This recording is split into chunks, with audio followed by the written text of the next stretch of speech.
Bom dia, então. Estou vendo que Pedro também está aí, é o pessoal que está no KPG.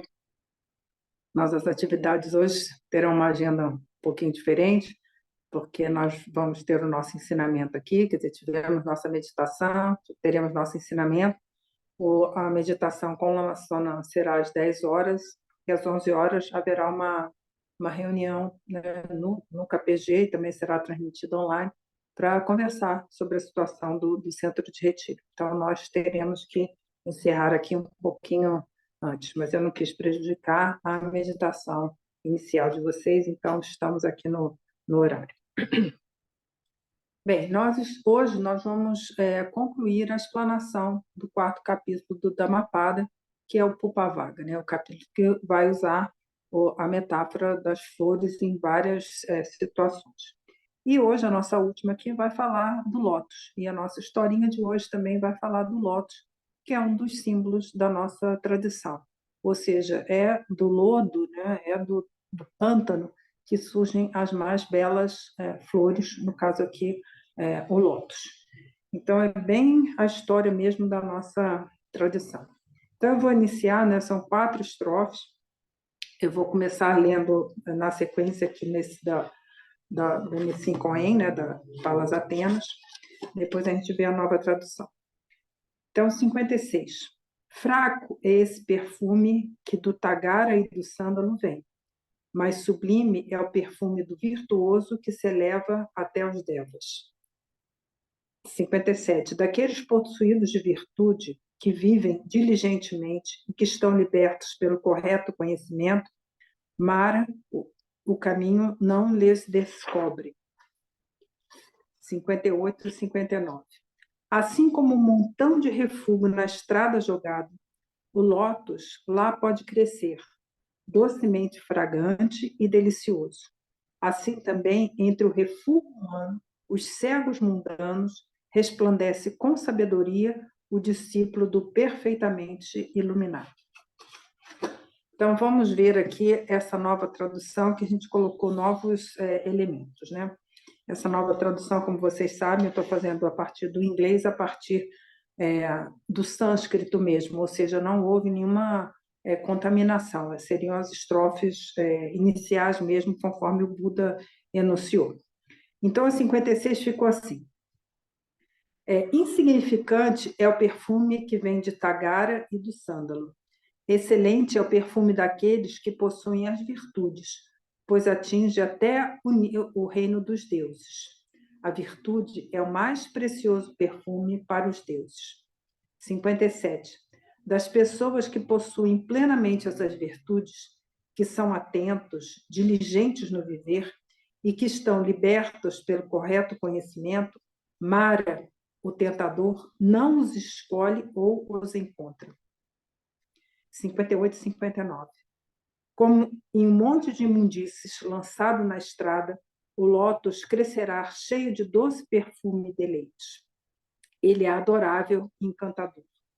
Assim, o discípulo do Buda, verdadeiramente iluminado, resplandece por sua sabedoria entre aqueles que são como refúgio, a multidão de pessoas impuras e cegas, ignorantes, que andam nas trevas. Então, essas 4 estrofes aqui na sequência mostram um pouquinho do que nós já vimos na semana passada, falando sobre a importância da virtude, e vai seguindo já para a imagem, né, literal de que é entre, né, na imundície, é no lodo, né, essas pessoas, como o Buda próprio falou, as pessoas impuras, cegas e ignorantes, é nesse meio que o mais belo lótus surgirá. Então, o que nós vemos aqui? Já uma progressão do Hinayana, que são os primeiros discípulos do Buda, para o Mahayana. Então, é muito interessante isso, e nós vamos começar pela nossa historinha. A historinha de hoje, né, eram várias histórias aqui, mas eu escolhi essa porque é uma história bem interessante que, né, vai dar um nozinho na cabeça da gente, mas que vai fazer a gente pensar. E é dessa reflexão que nós vamos progredir, né? Então, o Buda está em Jetavana, lá contando, né, para Sangha, né, o parque lá de Jetavana, contando a história sobre dois amigos que viviam lá em Savate. Savate é bem próximo de Jetavana, né? Então, assim, eram bem próximos da saga. Então, era o Siriguta e o Garahadina. O Siriguta era um grande discípulo do Buda, né? Ele seguia todos os preceitos, ele frequentava a Sangha, ouvia o Dharma, e ele seguia, né, todos os ensinamentos, fazia oferendas, ou seja, era um discípulo perfeito. O Garahadina, por sua vez, era discípulo da tradição espiritual do jainismo, né, que existe até hoje. Né? Na época, eles eram chamados os ascetas nus, porque eles nem roupas vestiam para não poder causar nenhum dano aos seres. Né? Eles foram os primeiros que pararam de caminhar na época das monções, que era para, né, não matar nenhum animalzinho, né, algum vermezinho que estivesse escondido sobre uma poça d'água, por exemplo. Né? Então, eles tinham, né, uma disciplina bem difícil, assim, mas, enfim, essa era uma seita que existia e ela existe até hoje. Né? Não é tão florescente quanto se tornou o budismo, mas ela existe até hoje. Pois bem, esses dois amigos viviam lá em Savatthi, cada um seguindo sua tradição espiritual, mas o Garahadina costumava sempre interrogar o Siriguta, falando, mas o que você vai fazer lá no Parque de Jetavana? Ouvi esse mestre seu, por que você sempre vai lá fazer oferendas? Né? O que você ouve lá? E o Siriguta sempre em silêncio, não respondia nada.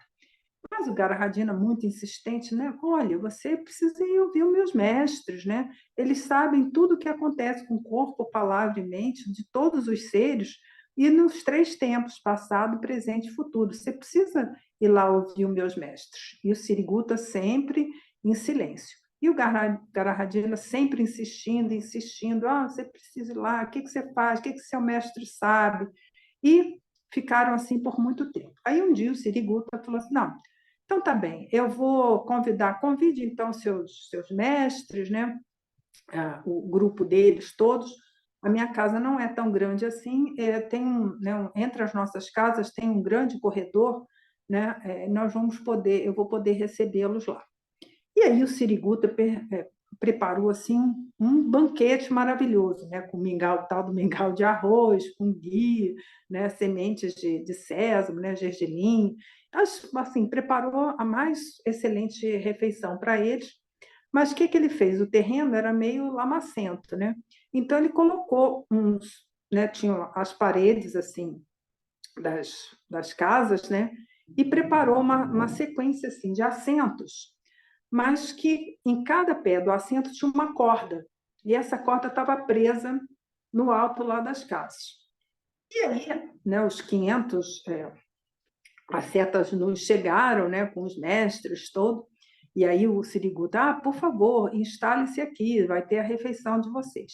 E aí, no instante que eles iam sentando dos tais dos assentos, a corda laçava no pé deles e eles eram puxados e ficavam de cabeça para baixo, com a cabeça enfiada lá no pântano. Aí, o que o Garahadina falou? Mas que coisa horrorosa é essa? Né? Você faz um negócio desse, eu convido meus mestres, a sanga toda, e você me coloca uma coisa dessa, e ficou com muita raiva. Aí foi lá falar com o rei, né? Sempre vai lá falar com o responsável. Aí foi lá falar com o rei, muito bravo, né? Falou assim: olha o que o Siriguta, ele se diz lá seguidor do Buda, e aprontou uma dessa com os meus mestres, uma coisa horrorosa. E você não sabe, na hora que eles tentaram sair, ele tinha arrumado a estrada de forma que eles patinassem. Então, os coitados iam correndo, nus, e patinando e caindo, tomando tombo, e levantava e caía, tomava um tombo. Uma coisa horrível que esse, esse seguidor do Buda fez. Aí o rei falou assim: olha, então tá bom, eu vou aplicar uma multa de 1.000 moedas nele, porque ele cometeu um ato equivocado. E aí mandou chamar o Siriguta lá, né? O rei mandou chamar ele lá. Aí o Siriguta, mas que negócio é esse? Uma multa? Eu não fiz nada. Não fiz nada e tal. Falei assim: olha, rei, você precisa investigar o que realmente aconteceu. Aí o rei, mas como assim? Eu falei, não, mas foi assim. Aí ele contou toda a história e tal. Aí ele falou, então tá bom, eu vou investigar. E aí, como a multa estava custando para ser cobrada, o Gara Radina falou assim, não, eu já sei o que eu vou fazer, né? Eu vou convidar o Buda, né, o próprio Buda, mas ele não tinha acesso lá ao Buda. Ele falou, o Siriguta, é o seguinte, você vai lá e convide, né, o Buda e os 500 monges, sempre esse negócio de 500, né, gente? Os 500 monges para irem lá é, na minha casa, né, eu vou receber lá próximos a eles. E aí o Garahadina preparou tudo aqui, deixou os potes, né, para colocar o tal do mingau lá, tudo vazio e tal, e preparou o piso assim cheio de carvão em brasa. Mas aí cobriu assim, né, colocou uns tapumezinhos e tal, tampou assim e tal. E aí o Siriguta foi lá, falou com o Buda falou assim, olha, a situação não é boa não, mas pode deixar que eu vou, né? Porque o Buda onisciente já sabia o que ia acontecer, mas eu vou mesmo assim.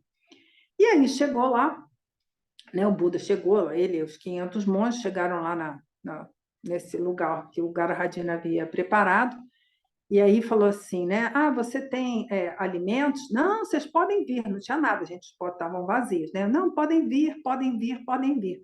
Venham caminhando por aqui. E aí o Buda, né, sabendo o que estava acontecendo, ele foi caminhando, né, por cima dos tapumes e imediatamente o carvão todo em brasa foi se transformando em lótus. E aí houve um lótus maior, né? O Buda se sentou, né, sobre o pistilo da flor de lótus e daí ele vai seguir com o ensinamento. E né, os 500 monges se sentaram em todos os 500 lótus que surgiram nesse campo de carvão. E aí o Buda, nessa condição, o Buda enuncia, então, essas estrofes, né, essa a 58 e a 59, né, dizendo que é entre as pessoas impuras que o lótus vai surgir. E aí ele anuncia isso e depois eles voltam lá para Jetavana. E aí o que estavam? Os monges, né, a moçada, conversando a respeito disso. Aí, como sempre, né, mas o Buda perguntou, mas o que vocês aí estão falando? Aí falou, nós estamos contando aqui para os outros tudo o que se passou lá, né, que foi um milagre, porque, né, os potes que estavam vazios, de repente ficaram cheios, né, de mingau, de arroz, e o carvão virou lótus, né? Então aquilo foi um milagre.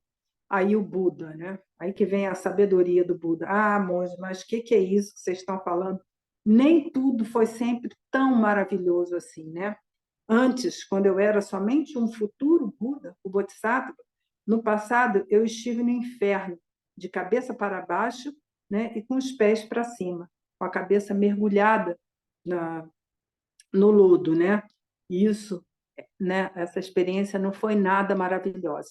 E aí ele vai contar então a história, né, da vida passada dele que está no Gadirangara Jataka, mas enfim não tem tempo para ver, para contar aqui hoje.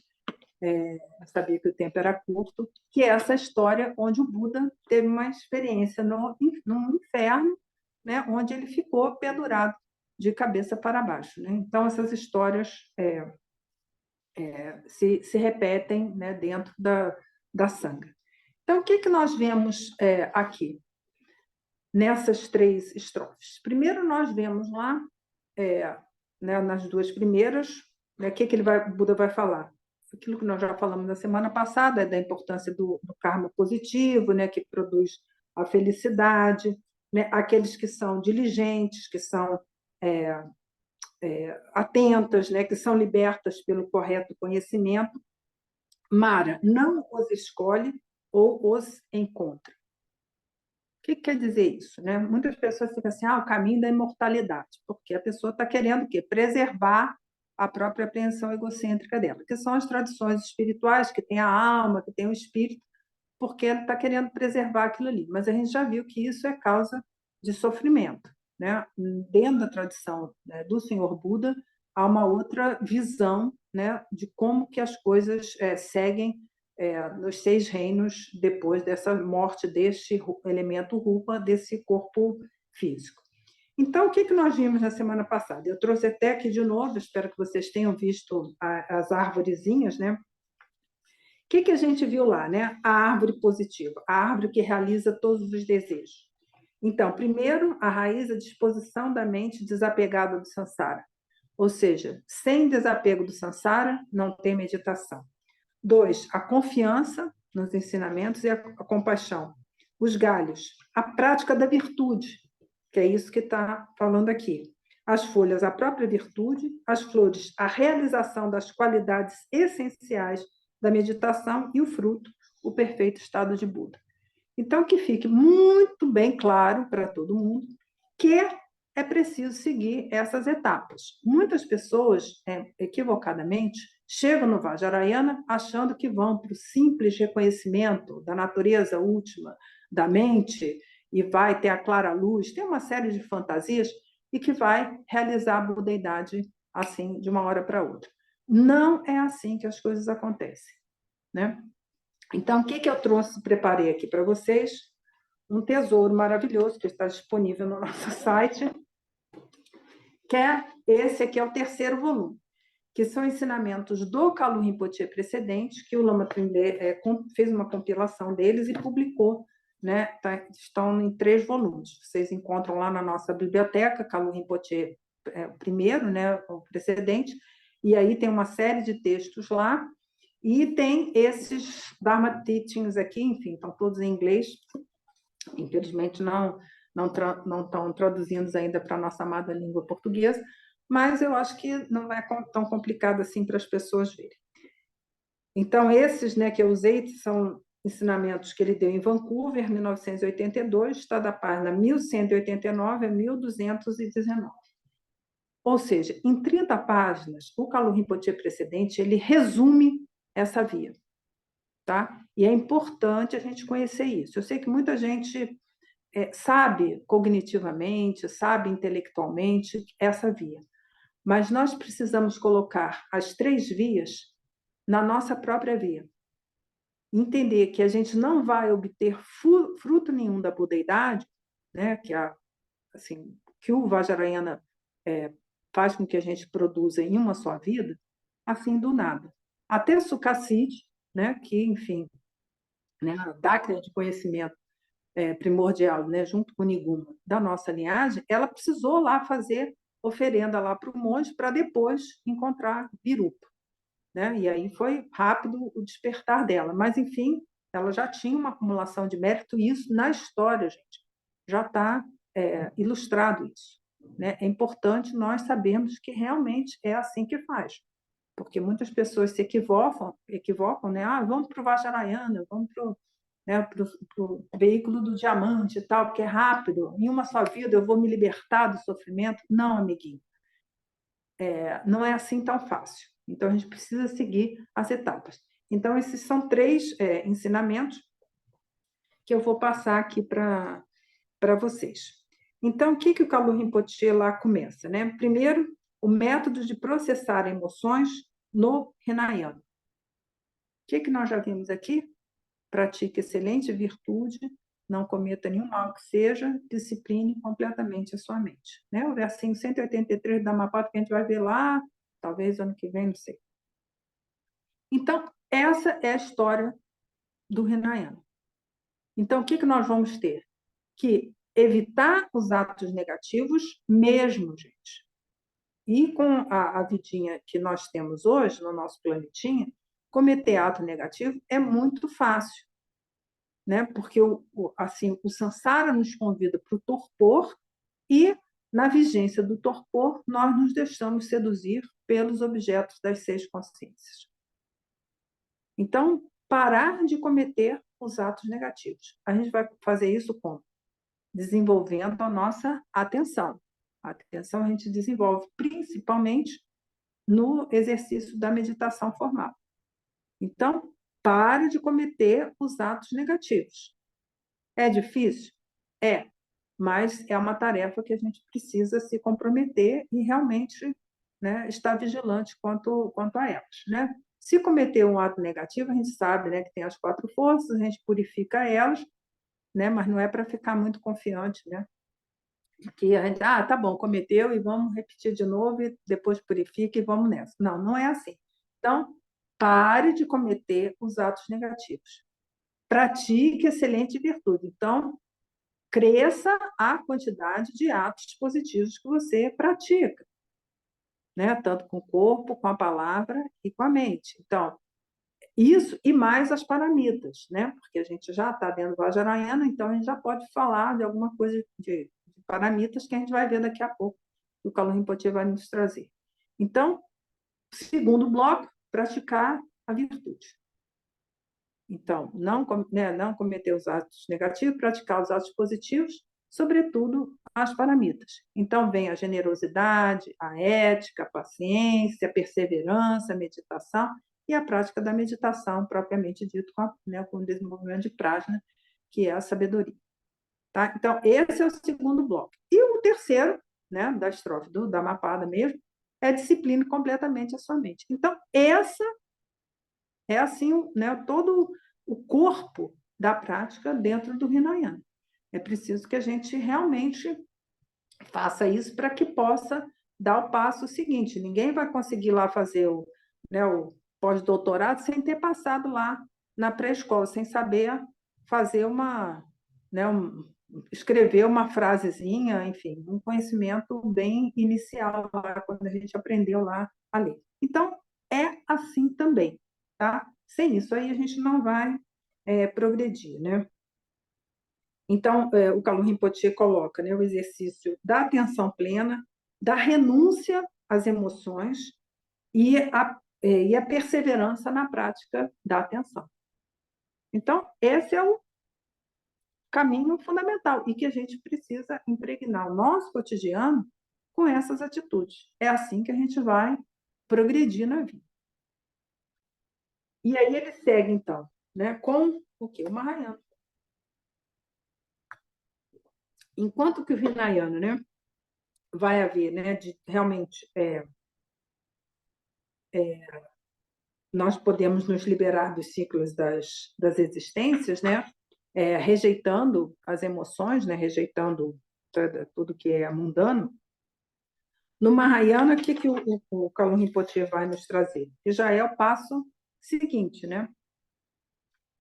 Que aí é o método de processar as emoções do Mahayana é transformá-las. E aí vem através de outras reflexões. Além disso, nós vamos trazer outras coisas. Considerar os outros mais importantes que a nós mesmos. Tarefa extremamente difícil, diga-se de passagem, porque a gente está acostumado, a gente é o mais importante. Aqui não é exercício de estado masoquismo, a outra é mais importante. Não é isso, não. É a questão de realmente fazer o bem do outro, né? A gente abrir mão dos nossos próprios recursos, quaisquer que sejam, da nossa paciência, do nosso recurso financeiro, do nosso tempo, do nosso sono, do nosso tempo, para servir o outro. É assim que a nossa apreensão egocêntrica vai se dissolvendo, que é a primeira prática lá, que é a paranita da generosidade, né? Aí ele segue, né? O exercício, a atividade espontânea de amor e compaixão, através das paramitas. Está vendo como é que a coisa está complicando? A gente já aqui já chegou no ensino médio, vamos dizer assim. Imagina a gente pincelar o nosso cotidiano, a nossa relação com o outro, com amor e compaixão. Né? Querer que o outro realmente se livre do sofrimento. Querer realmente que o outro seja feliz. Está vendo como é que já complicou? Mas é preciso passar por isso. Sem isso, a gente não vai fazer meditação de Idan, gente. Não, não tem como. Não tem como. Pessoa que chega lá, não, eu vim aqui fazer meu doutorado. Meu filho, cadê seu certificado de conclusão? Não tem. Teve um filho meu que estava pós-doc, exigiram até o certificado de conclusão lá do ensino fundamental. Tive que ir na escola para ver. Falei, não, mas eu já fiz o doutorado lá. Não, mas eu quero seu certificado de conclusão e histórico. Oh, meu Deus do céu, fui eu na escola para buscar. Eu fiquei surpresa, né? Tipo assim, a pessoa já chegou lá, né? Não, cadê o... Enquanto não chegou lá o documento, eles não aceitaram, não. Então, é isso aqui, tá vendo? É gradativo o negócio. Então, impregnar as nossas ações positivas com amor e compaixão. Já complicou, né, gente? Mas é assim. Temos a aspiração de liberar dos sofrimentos e que eles obtenham a budeidade. Essa coisa também é um pouco mais complexa de praticar. Liberar dos sofrimentos. Há um equívoco muito grande, né? Porque nós, de posse da nossa apreensão egocêntrica, o que achamos? Que nós vamos nos tornar Budas para liberar os seres. Vamos virar, tipo assim, um super-homem, capaz de virar a Terra no sentido contrário. Lembra dessa cena do filme lá, para libertar a Lois Lane? Entendeu? Vou virar super-homem, vou liberar todos os seres. A gente precisa entender isso aqui. O que é liberar todos os seres do sofrimento? É vê-los como Budas. Vai mudar a história deles? Não. Vai tirar eles do sofrimento deles? Não. Mas nossa visão em relação a eles é que vai mudar. Você imagina, a gente vê o nosso inimigo, ou político que você não gosta, né? Todo mundo tem um, né? Que a gente gosta, o outro que a gente não gosta. Você imagina vê-lo como Buda. É difícil essa tarefa, eu reconheço. Mas esse é o objetivo. Então, no nosso cotidiano, nós vamos partindo, né, com esse corpo maior, né, tentando, né, inicialmente tentando, né, mas depois efetivamente vendo-os como Budas, todos. Então, olha só como isso tudo é necessário, é pré-requisito. Não há como a gente tentar achar que vai se ver livre dessas etapas precedentes. E aí o Kalu Rinpoche traz, né, que é o Mahayana dialético, né, que é a prática que causa, né, que é a causa do fruto, que é a budeidade. Que é isso que a gente está falando aqui. É preciso, né, essa causa para a gente obter o fruto, que é a budeidade. E aí ele coloca o Vajrayana como, né, o fruto já está presente, que é a natureza de Buda, nossa, né? Mas nós aqui estamos tratando desse que o Kalu Rinpoche chama, que é o Mahayana dialético, né? E aí ele vai trazer vários elementos. Gente, é repeteco, mas é repeteco que a gente vai aprendendo e refletindo e, né, trazendo de novo essa reflexão para a nossa prática. Porque às vezes a gente já está lá todo entusiasmado que está fazendo uma prática de Dan, e aí esqueceu desses elementos. Então, isso tudo vem para trazer para a gente fazer um checklist para ver a quantas anda nosso amor. A primeira coisa lá, a quantas anda a nossa ética, a quantas anda o nosso amor, a nossa compaixão, a quantas anda a nossa paramita, e aí para a gente poder chegar lá. Então, o que vem? O que o Kalu Rinpoche traz? Gente, eu convido vocês a realmente ir lá no nosso site. Esse material são 3 volumes maravilhosos, né? Aqui eu estou trazendo pouquíssimas 30 páginas que eu consolidei nesse ensinamento aqui hoje. Então, ele vai trazer a importância da bodhicitta. A gente sabe que sem a mente do despertar, né, sem essa aspiração e sem colocar ela em prática, a gente não vai progredir. Então, o que temos? A bodhicitta relativa, que ela se divide em 2 aspectos: a de aspiração, né, que a gente quer seguir, né, tem essa confiança e quer seguir, e a bodhicitta engajada, que são as práticas das paramitas. E aí, com elas, né, e elas são, né, a bodhicitta relativa, né, nesses 2 aspectos, elas são extremamente poderosas, porque ela tem um efeito purificador de karma gigantesco, porque a gente está, né, realmente se aplicando no bem, evitando os atos negativos. E depois a gente vai ter, então, a bodhicitta útil, né, onde todos os fenômenos são desprovidos de, né, natureza própria, sem características, elaborações. Então, é essa a experiência posterior que nós vamos ter, mas precisa ter as anteriores, né? Ele traz também o ensinamento sobre os 3 corpos, né? Que não é lá Nirmanakaya, Sambhogakaya e Dhammakaya, os 3 corpos da experiência samsara, né? o corpo como elemento do amadurecimento kármico, ou seja, o nosso estado de vigília.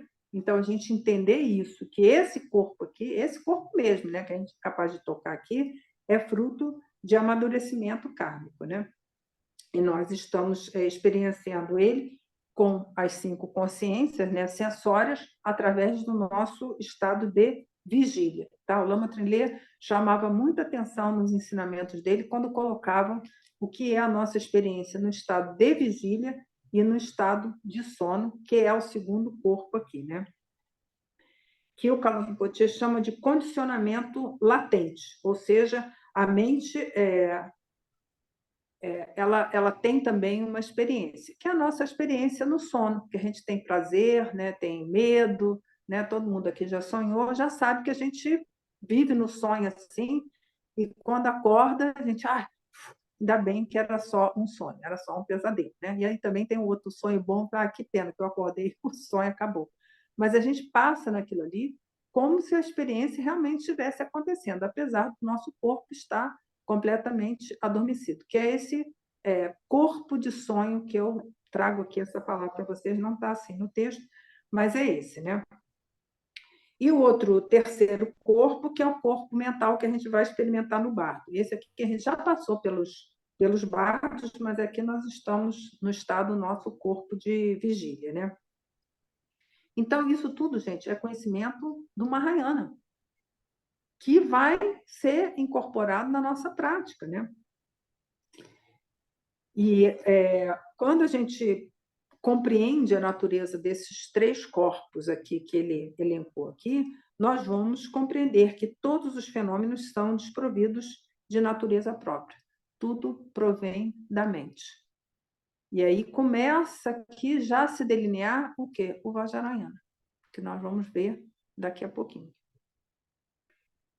E aí ele segue, né? A importância de transformar as emoções, que é o que está contadinho na história, né, que transformou lá o carvão em brasa em flores de lótus.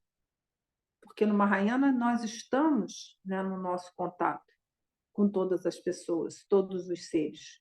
Então, as emoções, elas vão surgir na nossa mente, né? Não tem nada de errado com as nossas emoções, né? A gente começa a achar que raiva é ruim, que, né, desejo é ruim, e não é isso, ele é só um pensamento. Quem dá essa qualificação de bom ou ruim somos nós, com a nossa própria mente maculada. Então, quando nós vamos progredindo na nossa prática, entendendo que realmente os pensamentos, as emoções, os sentimentos não são nada, o que a gente faz? Deixa passar. Mas deixa passar mesmo, né? Não é só a gente, é um pensamento de raiva, deixa passar. Não, a gente realmente vê a natureza última dele e deixa passar. E aí ele vai nos trazer, né, algumas emoções. Então, a primeira delas, que é o quê? A ignorância, que é a base das emoções, né?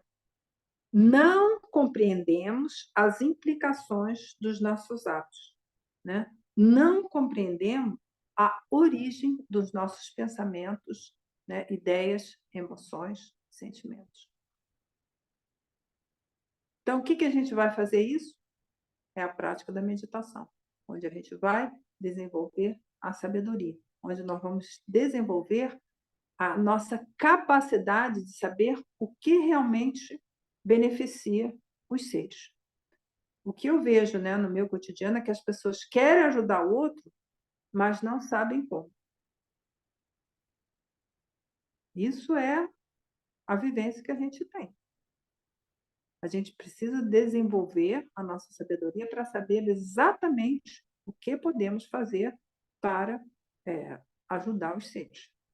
Na nossa compreensão atual, o que a gente faz? O que eu posso fazer para ajudar? Né? Que é um ensinamento meu já bem antigo. O que eu posso fazer para ajudar? Né? Posteriormente, com o avanço da nossa compreensão, né, ela se tornando realmente superior, nós vamos saber exatamente o que é benéfico ou não para a pessoa. Né? Ontem foi uma história muito engraçada, assim, curiosa, que tem uma pessoa que está com insônia, uma coisa grave, né? Uma coisa por doença e tudo mais. Aí a pessoa mandou desses calmantes que vende na farmácia e tal.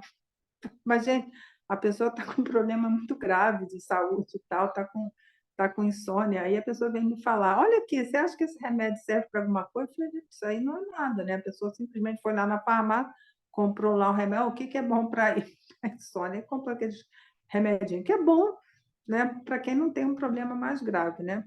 Aí eu falei para a pessoa: olha, esse remédio não é indicado para você, né? Você pode deixar aí e fazer oferenda para uma outra pessoa. Então, é isso que nós vamos praticar, né? Praticar a meditação para desenvolver a sabedoria. E o Kalu Rinpoche vai dizer, então, a mente se torna lúcida. Lúcida. Lucidez, que é uma qualidade que a nossa mente no sansara não tem, né? Sem nada produzir ou rejeitar. Então, esse vai ser um fruto que nós vamos ter. Lucidez. Diante de uma situação, qual é a atitude correta, né? Com a palavra, com o corpo. A gente já sabe que a mente está, né? Que é a comandante das operações aqui, né? O corpo, né? E a palavra são só servidores da mente. Então, é essa que nós vamos, a primeira emoção para trabalhar, que ele traz aqui, é a da ignorância. E aí ele traz a segunda, que é o desejo, esse que a gente acalenta tanto, né? Nos faz acreditar que precisamos possuir um objeto, como se a experiência da posse consolidasse a sensação de felicidade vinda do desejo. Gente, isso aqui é uma frase para a gente escrever, entendeu? Olha só. A gente quer o quê? Possuir o objeto para consolidar a sensação de felicidade. Não precisa.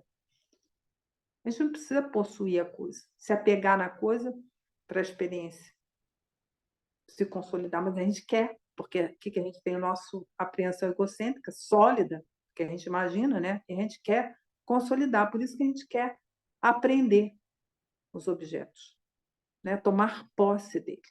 Não, gente, é só um sentimento que passou ali. Teve ali o desejo, deixa passar.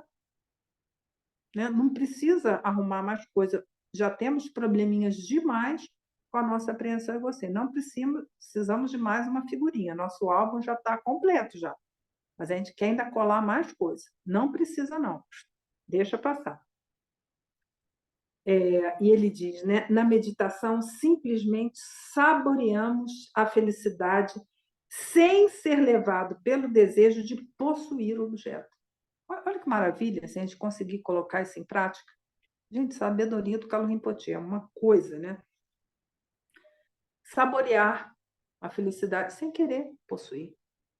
Fica muito melhor, ao contrário do que muita gente pensa, né? Acha que é tendo objeto que a gente vai ficar feliz. Não é. Você pode simplesmente saborear isso, né? Teve uma história que me contaram, que levaram o Kalu Rinpoche, né, o precedente, lá na Galeria Lafayette, lá em Paris, que é um lugar que tem um monte de coisa lá para comprar, aquele espetáculo todo, né? E tal. Aí falou assim: mas o que o senhor está sentindo, né? Assim, tipo o templo do consumo, né? Eu falei: estou oferecendo isso tudo, porque tem umas coisas chiques, assim, de marca e tal. Eu falei: estou oferecendo isso tudo para os Budas. Quer dizer, um ensinamento desse, né? Ele não estava ali querendo, sei lá, os relógios, os lenços da Mar, não vou fazer propaganda aqui das coisas que tem lá, mas ele não estava interessado em absolutamente nada que estava ali. Ele estava fazendo oferenda, quer dizer, uma coisa sublime, né? Então é isso, qualquer coisa maravilhosa que você vê, faz oferenda, né? Para os Budas, né? Para todo o campo de mérito, né? Mas não deixe, né? Se pegar por esse desejo de posse. É assim que a gente vai construindo a nossa felicidade. Aí depois ele traz, então, a aversão, né? Que é a raiva. Outra coisa importante, gente, eu estou falando aqui rapidamente, mas é um convite para vocês irem lá no texto e refletirem profundamente sobre isso aqui. Cada palavra disso aqui, né, já é um mundo de ensinamento. As emoções produzem grande vivacidade na mente, um grande vigor. Verdade, não é? Por que a gente gosta das emoções? Porque eles dão essa vivacidade para a nossa apreensão egocêntrica. Então, o que a gente faz? Deixa passar. Então, quando numa situação qualquer, né, no cotidiano que a gente tem, uma situação de raiva, né, deixa passar. Ela não é benéfica para a gente, não é benéfica para o outro, deixa passar. Apesar dela produzir o que ele chama aqui de grande vivacidade na mente. Ela tem um grande vigor. Deixa passar. Né? Então, vai transformar essa aversão no que ele chama da claridade vazia, né? Que a gente vai falar aqui rapidamente do Vajrayana.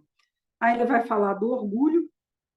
Outra coisa importante, gente, sou melhor que os outros, sou mais inteligente, não, sou inteligente, sou importante. Esses sentimentos que só aumentam o apego a si mesmo. A gente se acha melhor que os outros, só que não, né? Nós somos compostos, né, dos nossos agregados, dos nossos skandhas, e não tem nada que realmente seja um qualificativo que a gente seja melhor que o outro. Né? A gente, todo mundo aqui tem os 5 agregados e a gente está circulando para lá e para cá com os nossos 5 agregados, que vão se construindo, né? E se construindo, se desfazendo a cada instante. Então, quem que é melhor que o outro? Não tem. Não tem. O que a gente tem é o Santo Dharma, né? Que eu tenho a honra aqui de estar transmitindo para vocês. Mas é o que temos. Pessoas, os coitadinhos, estão lá, né? Cada um com os seus 5 escândalos, né? A cada instante mudando. Então, não tem ninguém que seja melhor que ninguém. Não tem, infelizmente, não tem. Então, ele faz, né, esse convite para que a gente deixe esse sentimento, né, de, de sentir melhor, mais importante que o outro, isso neutro, né? Sem rejeitar ou segui-lo, que é a coisa da meditação. E depois ele vai fazer um convite nós em relação à posse, que o grande antídoto, então, é a generosidade, não é à toa que a generosidade é a primeira paramita lá, então é para a gente reverter essa história da gente querer se apossar dos nossos desejos de apego, né, dos nossos objetos de apego, e ter a prática da generosidade, e se desfazendo de si mesmo, né, dos nossos recursos, dos quais nós dispomos, seja ele qual for. Né? Se é o tempo, se é um sorriso, se é a nossa paciência, né? Se é generosidade material, enfim, da gente ir se desfazendo dessas nossas posses, que a gente sabe que são o quê? Temporárias. Né? A gente para o bar não vai levar absolutamente nada disso. Mas o que a gente tiver acumulado de mérito, né? Tiver pacificado a nossa mente, né? Isso tudo, essas qualidades, sim, nós levaremos para o bardo e para a próxima vida. E aí, depois, por último, ele vai trazer, então, a emoção perturbadora, que é o ciúme ou a inveja, né? E ele diz, né? O ciúme, a inveja, torna a pessoa miserável. Miserável. Porque ela entra nessa história da carência. Né? A pessoa tem inveja do que o outro tem ou que o outro faz. O que a gente vai fazer? Ele faz que é um convite à paz. Né? A mesma coisa, deixa passar. A inveja e o ciúme não são emoções que devemos acolher no nosso coração, na nossa mente. Né? A gente vai acolher os sentimentos, né, de amor, de compaixão, de equanimidade, alegria na prática das virtudes, as paramitas. Então, essas emoções, né, que a gente cultiva não são benéficas para a gente. Tá? E aí, para concluir aqui, ele traz, então, o que é o Vajrayana, que é o que a gente está querendo fazer aqui. Né? Nós vamos, com as práticas, com os meios hábeis, né, que são as práticas de Dan, onde a gente vai usar, em vez dos suportes lá, o grãozinho de arroz, a gente vai ao suporte de uma divindade, que ela não existe fora de nós, é só uma projeção da nossa mente, né? Não tem, né, uma corporeidade. A pessoa que tem a crença egocêntrica muito robusta, ela dá essa mesma consistência para as divindades. E não é, gente, isso aqui é Tantra, né? Elas não existem, as divindades não existem, né, fora de nós, né? Existem só na nossa mente. que vai ser um suporte muito sofisticado, né? Porque a gente vai partir lá do grãozinho de arroz para a tara, por exemplo, com todo o seu séquito. Cada uma delas tem uma expressão na face, uma cor, um atributo na cabeça, nas mãos, a posição das pernas. Cada uma está com, né, um atributo diferente. Então, nós vamos passar de um suporte simples para um suporte mais sofisticado, porque você manter a tua atenção, tua vigilância, né, a tua concentração com suporte mais complexo é mais difícil. Então, a gente tem que treinar com um grãozinho de arroz para a gente poder depois fazer uma prática de divindade com os idãs, por exemplo, né? Ou que vai fazer outra prática nossa, da nossa linhagem, ou quem está em outra linhagem dentro do Vajrayana vai ter as práticas deles também, mas são todos iguais, não tem diferença de um para o outro, né? São todos iguais, todos são suporte da nossa meditação. Então, ele vai falar, né, da introdução do Vajrayana, que vem as instruções através das 4 classes de trantas, então, o simples reconhecimento da emoção. A gente vai olhar a emoção, reconhecer. Isso aí o que é? Raiva. O que a gente faz com a raiva? Deixa passar. Isso aqui que surgiu é ignorância. Deixa passar. Isso aqui surgiu o quê? Desejo. Deixa passar. E assim nós vamos, na sequência disso, percebendo qual é a natureza última. Ou seja, a natureza da mente. É o quê? Vacuidade, não é um conceito, é uma realidade, né? Se a gente pode chamar disso, que se manifesta, né? Porque eles surgem.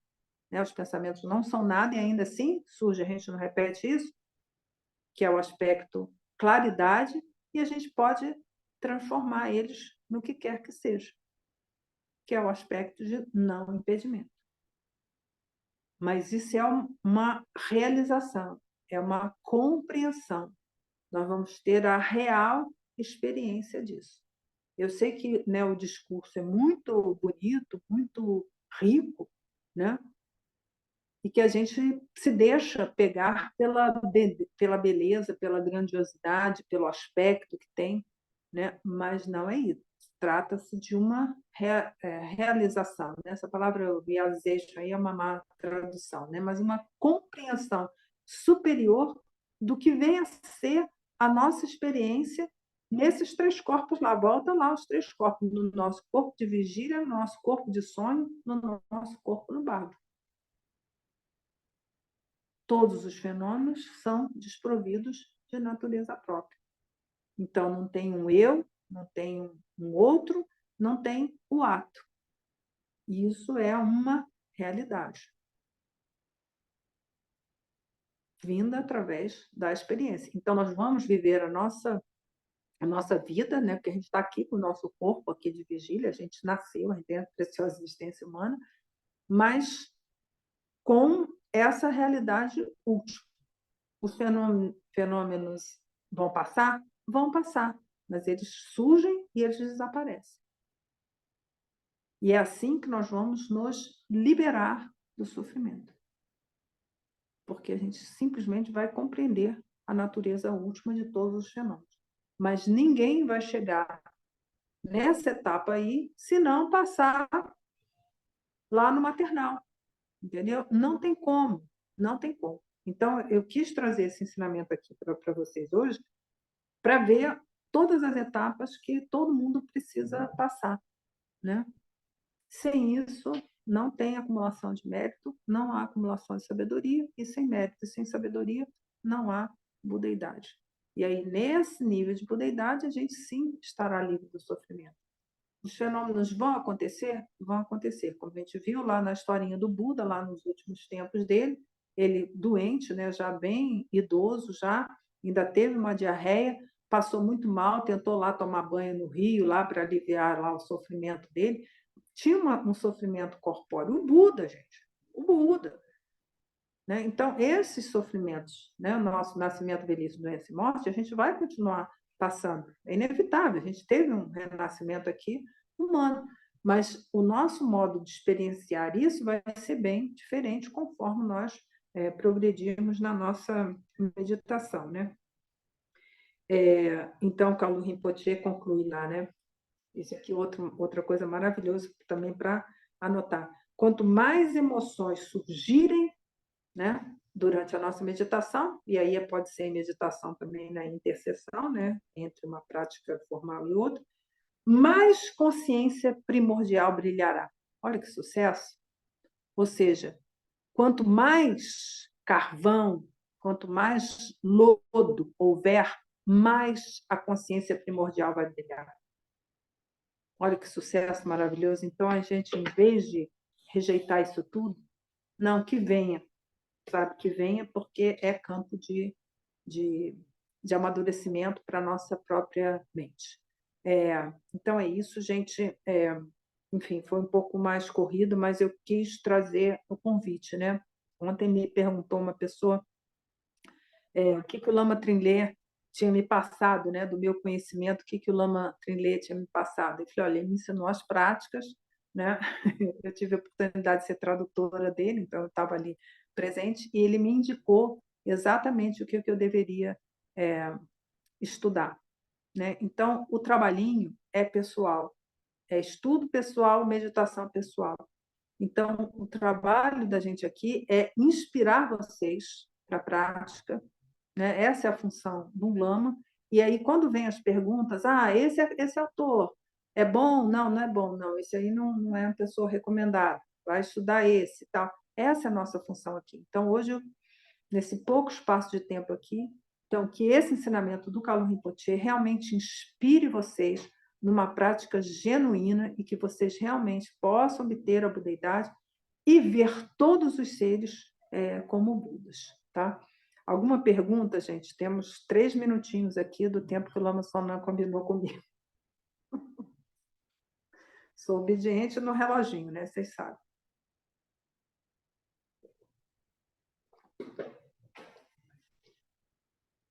Então, vejam lá, tá? Tá lá disponível, tá no nosso site. Ontem eu tive cuidado de ir lá para ver se estava para abrir o arquivo e para ver tudo direitinho. Então, tá lá. Vocês vejam lá, tá lá né, todo esse ensinamento na grandiosidade das palavras do Kalu Rinpoche, tá?